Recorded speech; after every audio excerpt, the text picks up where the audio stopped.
You've heard of cancel culture, but have you heard of confirmation culture? Probably not, because I just invented it today. Maybe someone else has taken the domain name, but it's just something, an idea that has been brewing, and I'll share more on that in a second. I'm just in Melbourne at the moment and beautiful weather. My voice might be a bit weird. I've just been running 2 days of workshops, and so I don't know if that's warmed up my voice or I've used it too much. It is interesting actually tracking voice over the course of the year, and those times where my Aura ring tells me that my readiness levels are low. But right now I feel really great. I'm sleeping really well and it's just gorgeous. I'm going to head out and try a French restaurant really soon. So I wanted to talk about this idea around confirmation culture. It has nothing to do with cancel culture except that it's an alliteration. What I mean by this is I've had experiences, I would say actually 6 months, but it's really built up over the last 3, where I might call, say, the vet, and I want to make an appointment for my dog.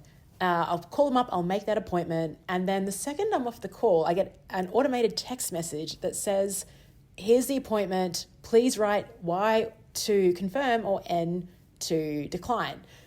And that's the first point of friction, I believe. Like, if I've called you to make an appointment, we've just got off the phone, and now you're requiring me to confirm that.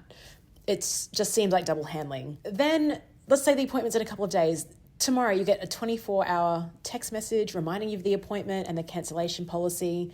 Sometimes even the day of the appointment, you get the message and you still have to go in and opt in to an appointment you already made. This is confirmation culture. And I'm wondering, where has this come from? And I definitely believe the rise of confirmation culture has occurred because of the rise of the phrase ghosting, which you would years ago probably have to look up Urban Dictionary, like what does that mean? Now everyone understands it. I believe it started in the dating world, where you'd be seeing someone for a few nights and then you just stop contact, no contact, and that was called ghosting. So not brave enough to even send a text or front up to that. It seeped into other areas though. I did an episode probably a couple of weeks ago around the anti-ghosting executive orders. And this is when Donald Trump, on his first day in office, released all these policies. I was really curious to find out more about them. I jumped on the White House website and I was jumping into every policy and just reading a bit more about the details, stuff that the media wouldn't tell you. And one of the positive things that wasn't spoken about was their anti-ghosting executive order about employment for the US federal government. What that meant was that if you're applying for a job with the federal agency over there, they must have a response within 80 days and they have to keep in contact with you and in some situations really provide feedback on why you didn't get the role. I think this is a real win. I know many peers that will apply for jobs and they might even get to like the final 2 and they don't get a message that they didn't get the job. It's like they're left hanging, they're left in this liminal space.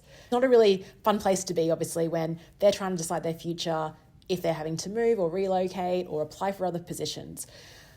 Not only does this happen to people that are applying for jobs, I also know of business founders who are ghosted when they put a position out and there's an interview and people just won't show for the interview. Without confirming, without denying, they just will not rock up. It's so sad that in 2025, this is a thing.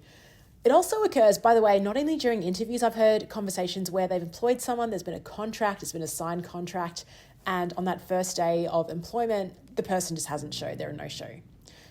So I understand the rise of confirmation culture. At the same time, I do think we can handle it a little bit better, especially when there's tech automations. Because I think they need to be a bit smarter when it comes to that as well. Like, I've been with this vet for 13 years. I'd love them to sort of triage their list. I've never missed a vet appointment, or should I say my dogs are very reliable. They haven't missed their appointment. And if I'm late or if I've had to postpone, I've always called them and given them enough notice. So I would imagine I would call myself my dogs, a tier 1 clients. We don't need these automated reminders. Some days it just feels like if I use a tool like Calendly to book in someone else's calendar, I'll get, again, more automated messaging and reminders and everything else. It's like, how do I opt out of these? Like, once it's in my calendar, I'm pretty reliable, I'm pretty solid. So I would love if the solid people in our society didn't have to opt in to confirmation culture, if we were just like, yeah, we can rely on them. I do feel it's sad, and I understand why business founders, particularly small business owners, would do it, because a cancellation costs them revenue. But can we triage clients? Can I have a rating at the back end of these systems like healthengine.com or whatever it is that marks me as a tier 1 client, so I don't need to continue confirming things as well? That is half a rant, but also just an interesting perspective. And I don't know if you're experiencing it too, but yeah, just the amount of labour it takes to respond to these messages. Let's make life easier for our clients. Thanks, and I'll speak to you tomorrow.